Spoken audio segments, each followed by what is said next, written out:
ni timo penj mano mar KJSEA mano dwe mabiro diwach nang'. Erokamano Sharon, aparo ni sirikal onego bed joratiro mondo giwachnwa ni nyithindo mano register for KJSEA and gimo register for KJSEA.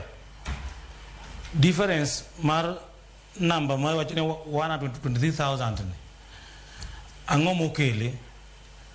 Nyithindo adi mojoin vocational training centers kaka waziri wacho, nyithindo adi modhi alternative learning systems. Then we can now narrow down to nyithindo adi more drop out and nyithindo adi more tho.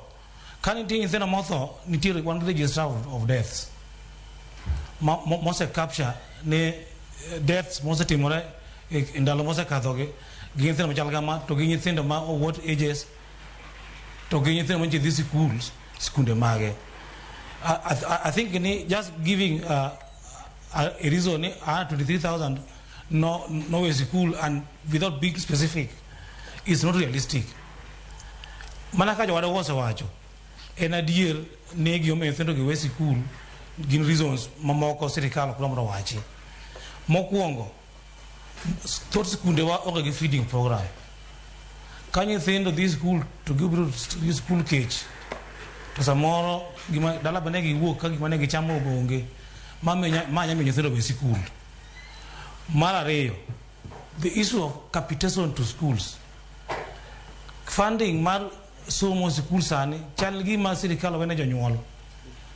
Nitie gik mitimo e sikul madwaro mondo jonyuol kata sirikal okel pesa mondo otim godo. Ka gigi ok nyal timore to jopuonj chuno mondo okwa nyithindo kata jonyuol mondo support learning programs. To kama nyathi ma dhi sikul ok nyal yudo, nyathi machal kama biro wuok e sikul kendo dhi dala ok duogi.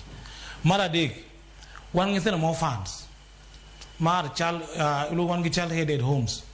Nyithindo gin nyithi sikul during the day to gin jonyuol during the night. At times, the needs for being parents and being learners more outweigh the other. In the end, nyithindo end up no schools. So the issues must come out directly to address, so that we get to know the 100% transition must be introduced with the previous governments. Kanja wabiru higi mkuru wabiru CBE ni. Has the government been able to follow up the learners as they transit into the next levels of education?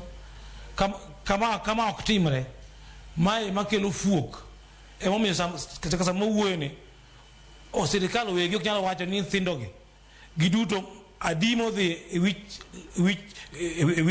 which section, adimo dhi adimo drop out, adimo bet kanye.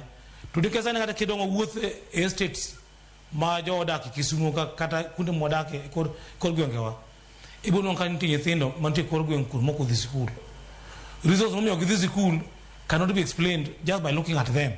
Omiyo sirikal must go down to involve all the machineries mag sirikal to get to know the ang'o nyithindo gi ok dhi sikul, ang'o monego tim mondo nyithindo gi dhi sikul mondo gibe supported.